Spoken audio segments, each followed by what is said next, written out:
impact of a bond on the properties of a compound. एक compound की properties के ऊपर, एक कंपाउंड के प्रॉपर्टीज के ऊपर बॉन्ड के असरात क्या होते हैं। तो मेरी एक अहम बात आप लोगों ने पहले भी सुनी होगी, मैं फिर सुना रहा हूं। ये कंपाउंड लोग जो होते हैं ये बड़े मजहबी लोग होते हैं। कंपाउंड में जो बॉन्ड होता है वो उस कंपाउंड का मजहब होता है। तो जो मजहब कहता है वो लोग वही करते हैं, हमारी तरह नहीं होते। ओके, तो प्लीज अगर आपके पास एक कंपाउंड आयनिक है और एक कंपाउंड आपके पास कोवेलेंट है, इसमें ज़मीन आसमान का फ़र्क है। लोगों, अगर आयनिक कंपाउंड है तो प्लीज़ ये वेरी वेरी स्ट्रॉन्ग बॉन्ड है। ओके, ये वेरी वेरी स्ट्रॉन्ग बॉन्ड है, एक पॉइंट। दूसरी बात, इसका बाप भी सॉलिड होगा।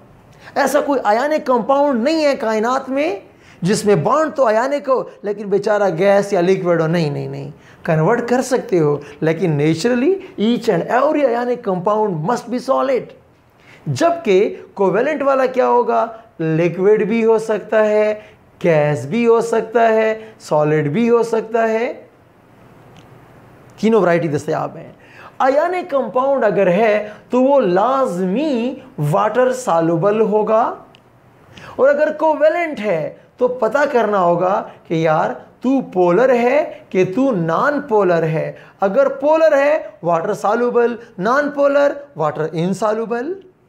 अगर आयनिक है, लोगों ये बड़ी इंपॉर्टेंट बात मैं करने जा रहा हूं। आयनिक कंपाउंड का जो बॉन्ड होता है ये नॉन डायरेक्शनल होता है। अगर तुम्हें ये लफ्ज़ पसंद नहीं है फिर ये लिख लो कि ये रेडियली डायरेक्टेड होता है।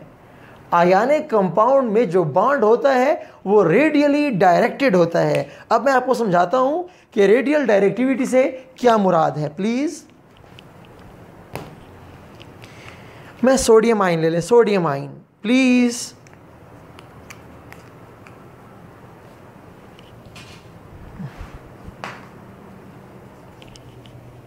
प्लीज़ मेरी बात सुने, बहुत मुश्किल है समझाना, हाथ में इतने रास्ते तो नहीं है, बहरहाल ट्राई करता हूँ मैं।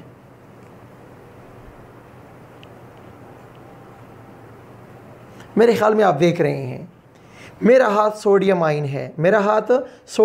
है, यहाँ से क्लोराइड आयन आ रहा है, राइट से लेफ़्ट से क्लोराइड आयन आ रहा है, फ्रंट से क्लोराइड आयन आ रहा है, बैक से क्लोराइड आयन आ रहा है, बॉटम से क्लोराइड आयन आ रहा है, टॉप से ऊपर से भी आ रहा है, 6 अतराफ से क्लोराइड आयन आ रहे हैं। क्यों? कूलम ने गारंटी दी है कि आओ आओ आपको सोडियम बुला रहा है। तो सोडियम का बॉन्ड किस जानिब है? मैं अब क्या जवाब दूं? तो मैं क्या कहूँगा कि सोडियम तेरा आयनिक बॉन्ड तो हर जानिब है। ये भी कोई जानिब है, कहाँ जा रहे हो? मैं हर जानिब जा रहा हूँ, ये तो कोई डायरेक्शन ना हुई। इसलिए हम क्या कहते हैं कि आयनिक बॉन्ड जो होता है वो नॉन डायरेक्शनल होता है। आयनिक बॉन्ड इसलिए तो सॉलिड होता है कि बंदा एक होता है, उसके दोस्त फिर 6 चिपके हुए होते हैं उसको, फिर क्लोराइड के ऊपर 6 सोडियम चिपके हुए होते हैं। हर जानिब से अट्रैक्शन हो रही है। क्यों हो रही है? आखिर चार्ज है, चार्ज पार्टिकल को हर जानिब से लोग अट्रैक्ट कर सकते हैं। जनाब मेरी बात समझ आ गई है? तो प्लीज़ याद रखें कि आपका जो आयनिक बॉन्ड होता है वो नॉन डायरेक्शनल होता है, और कोवेलेंट बॉन्ड बेचारा बिल्कुल नाक की सीध में प्रॉपरली डायरेक्टेड। CO2 अगर तेरा बॉन्ड डायरेक्शनल ना होता तो शाम को नॉन पोलर होता और दिन को जनाब हमें तंग करता कि आज तो मैं पोलर हूँ। क्यों? मेरा बॉन्ड कभी किस जानिब कभी किस जानिब। जनाब ये कंसेप्ट गलत है। कोवेलेंट बॉन्ड कैसे बनता है? सिग्मा बॉन्ड, हाथ से हाथ मिलाओ, ठीक है। पाई बॉन्ड, दूर से सलाम दुआ करो। Parallelism must be there. अगर पाई बॉन्ड है पैरेललिज्म मस्ट बी देयर। अगर सिग्मा बॉन्ड है हेड टू हेड आओगे, शेयर करोगे, बॉन्ड बनेगा। तो कोवेलेंट बॉन्ड क्या होता है? फिक्स होता है, डायरेक्शन उसकी फिक्स होती है, जबकि आयनिक बॉन्ड की डायरेक्शन नहीं होती। इसीलिए आप NaCl को आप क़यामत तक ऐसा शो नहीं कर सकते, करोगे तो बड़ा जुल्म होगा, ओके। जबकि आप HCl को ज़रूर ऐसे शो कर सकते हो, ओके।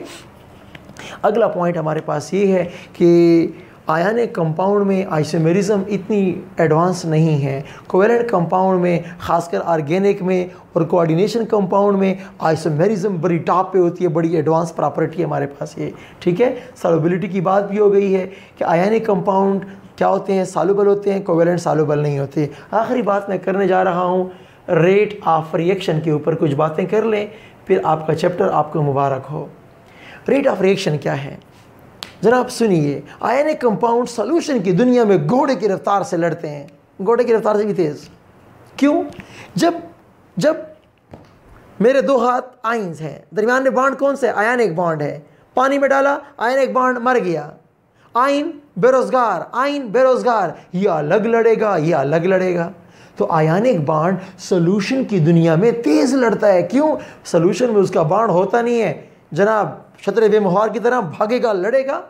लेकिन अगर ये आयनिक कंपाउंड बाहर लान के अंदर पड़ा हो, ग्राउंड के ऊपर पड़ा हो, तो पहले जनाब इसके बॉन्डों को तोड़ोगे, फिर जाके लड़ेगा। तो सॉलिड फॉर्म में ionic compound are lesser reactive than covalent compound, point to be noted. और कोवेलेंट कंपाउंड सॉल्यूशन की दुनिया में तो जनाब पहले उसका बॉन्ड तोड़ोगे, उसके बाद जाके ये लड़ेगा। ओके।